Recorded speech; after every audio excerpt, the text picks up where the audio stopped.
everyone. So looks like Variety, they're back with another article and they're explaining why the Marvels, the biggest flop for MCU history, they're explaining again why this movie failed at the box office. This article is quite interesting because I heard all this rumor the Marvels overall box office budget was 270. Even when I heard that, I was like, that is a really huge number, 270 million dollar for this movie, because end of the day this movie didn't look good, but looks like according to them this movie cost still cost 250 million dollar. That is like a huge number for this movie, which is huge flop. As of today, it is sitting only $203 million at the worldwide market. But when you read this article, especially, of course, they're back again, blaming this movie's box office failure to Nia DaCosta.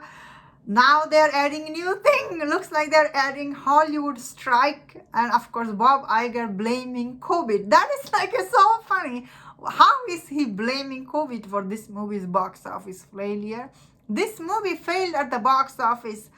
I feel really sad. I see all this article, all this video, why this movie failed at the box office. All this excuse.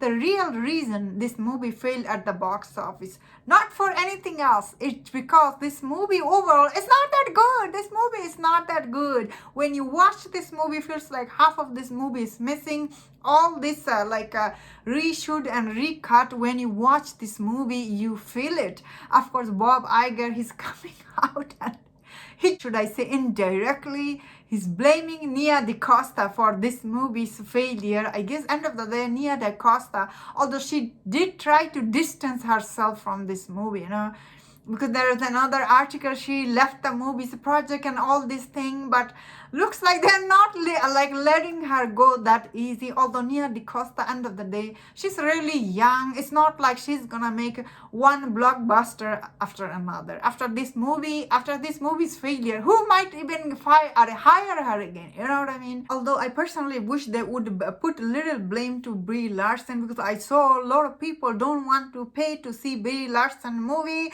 Of course, they're not gonna blame her. They're blaming Nia DaCosta. Although I personally wish that Marvel Disney didn't get such a young director to direct this the Marvel's movie. I wish they got someone experienced, but unfortunately they went for the diversity hire.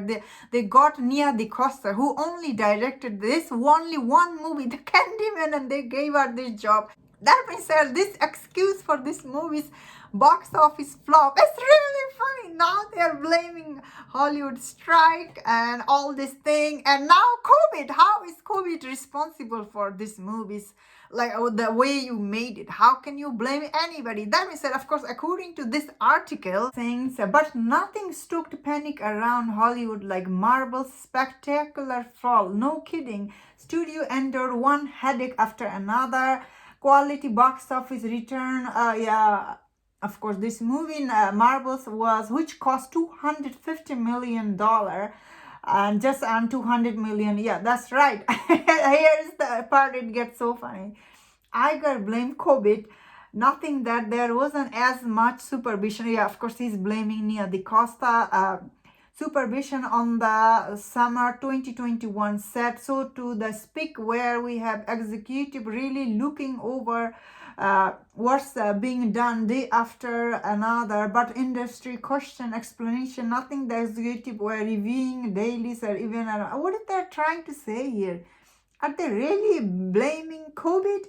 This is really crazy. Another article from Variety there, pointing out, how Bob Iger did actually said, Nia DaCosta, which she didn't get supervision. Because she didn't get supervision, that's the reason this movie was so bad. I don't know, like who made this movie at this point. Or Nia DaCosta, she came out and she said, this is Kevin Feige's movie. And I'm here thinking like, whoa, wow.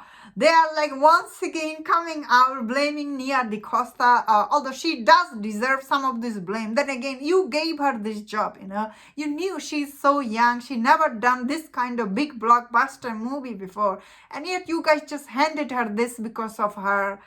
I guess they tried to get diverse women to direct this movie. Anyway, it looks like this movie's box office failure, all this blaming, it will go around at this point. But blaming COVID is quite funny, I find personally. But again, he's saying, you know, lack of supervision.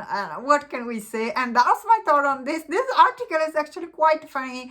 Although nobody points out the main reason this movie flopped, but unfortunately, yeah, this is quite funny, this article, and that's my thought on this. Let me know in the comment, what do you think about this article? If you enjoyed about this video, don't see other videos on other topics. If you enjoyed this, please subscribe. Until I see you next time, please take care.